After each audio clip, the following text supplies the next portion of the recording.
হ্যাঁ, গতকাল একটা দুর্ভাগ্যজনক একটা ঘটনা। আপনার বিষ্ণুপুর থানার অধীনস্থ নেপালগঞ্জ বলে একটা পুলিশের আউটপোস্ট আছে, সেই থানার বড়বাবু হচ্ছে সুদীপ্ত সান্যাল।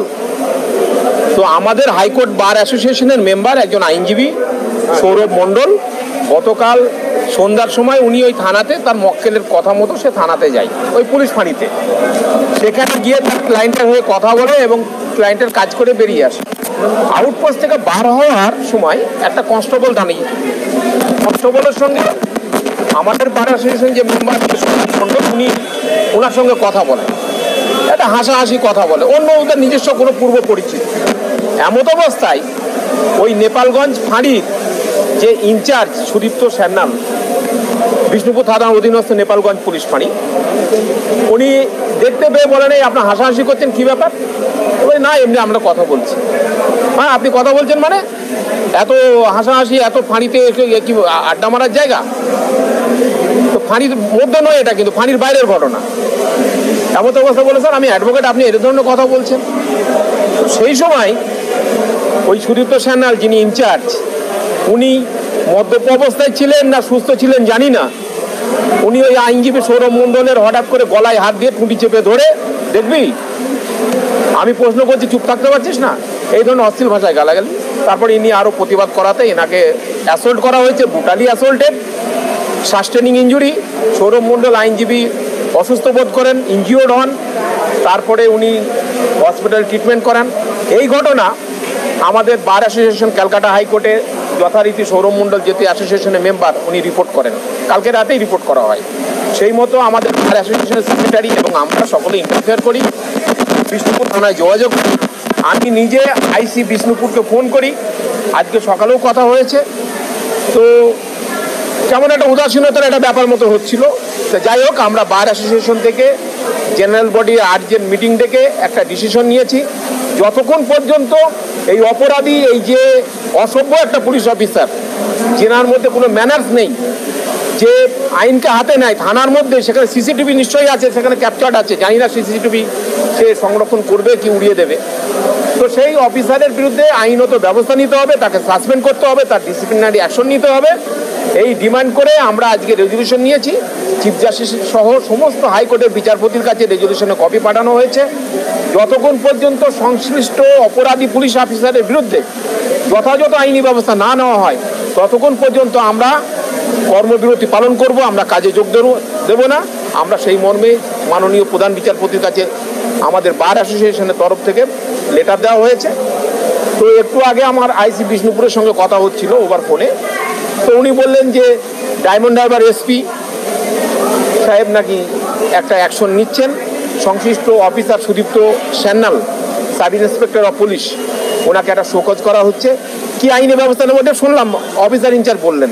তো এই ধরনের একটা নির্মম একটা ঘটনা এ কি চলছে ওখানে আমাদের দোলাহাটে আবু সিদ্দিক মোল্লা, সে একটা নিরীহ একটা ব্যক্তি, তাকে উঠিয়ে নিয়ে গিয়ে পুলিশে থানায় বসে তার উপর অত্যাচার করে তার প্রাণটাই কেড়ে নিল।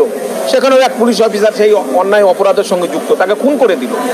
এখানে সাধারণ মানুষ, তারপরে এখানে আইনজীবী প্রয়িত হলো, আইনজীবী আক্রান্ত তার থানার মধ্যে। এ একটা কেমনই একটা মানে এলোমেলো একটা ব্যাপার, আইন শৃঙ্খলার যেন একটা অবনতি। যাদের হাতে আইন শৃঙ্খলা রক্ষার দায়িত্ব, তারাই উদ্দেশ্য প্রণোদিতভাবে হোক, যে কোনো উদ্দেশ্য নিয়েই হোক, তারা আজকে আইনকে হাতে নিচ্ছে থানার মধ্যেই। সাধারণ নাগরিক সহ আইনজীবীদের উপরে তারা হাত উঠাচ্ছে, আইনজীবীদেরকে আক্রান্ত করছে।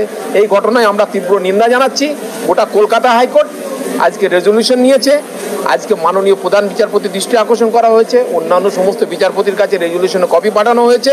আমরা এর একটা প্রতিবাদ চাই।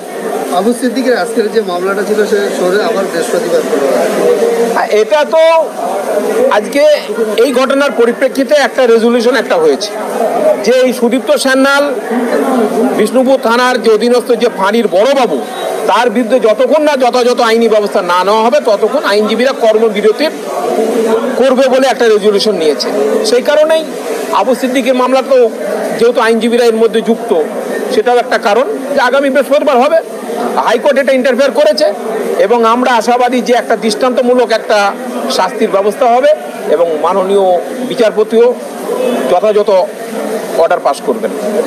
আইন মোতাবেক ওরা এই চাকরিতে আছে, সেই আইনে বলা আছে যে তারা কোনো পলিটিক্যাল পার্টি দ্বারা ইনফ্লুয়েন্স হবেন না।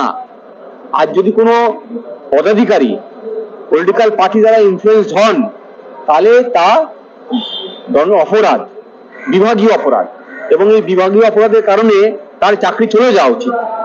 কিন্তু এই যারা বিচার করবেন, এই বিচারক যদি নিরপেক্ষ না হন, এই বিভাগীয় তদন্তের যে ক্ষেত্রে যে বিচারক করবে তার কথা বলছি, আদালতের নিরপেক্ষতা নিয়েও এখন প্রশ্ন ওঠে, বিভাগীয় তদন্তের ক্ষেত্রে একই।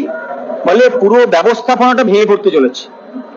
তাই যখন পুরো ব্যবস্থাপনা ভেঙে পড়তে চলে তখন আমাদের সংবিধান বিপন্ন হয়, আমাদের সাংবিধানিক অধিকার বিপন্ন হয়। আর এই সংবিধান ভারতবর্ষের নাগরিকের তৈরি, তাই ভারতবর্ষের নাগরিকের দায়িত্ব হচ্ছে তাদের সংবিধানকে রক্ষা করা। আনিস খানকে হামলা করেছিল জোনা কয়েক পুলিশ, আবু সিদ্দিকীকে জোনা কয়েক পুলিশ হামলা করেছিল। পুলিশ পুরো পশ্চিমবাংলার পুলিশ কিন্তু নয়। সেই জায়গায় সরকার এবং যারা প্রশাসনে রয়েছে তারা এই 2-4 জনকে পুলিশকে উপযুক্ত শাস্তি দিয়ে একটা দৃষ্টান্ত স্থাপন করতে পারত।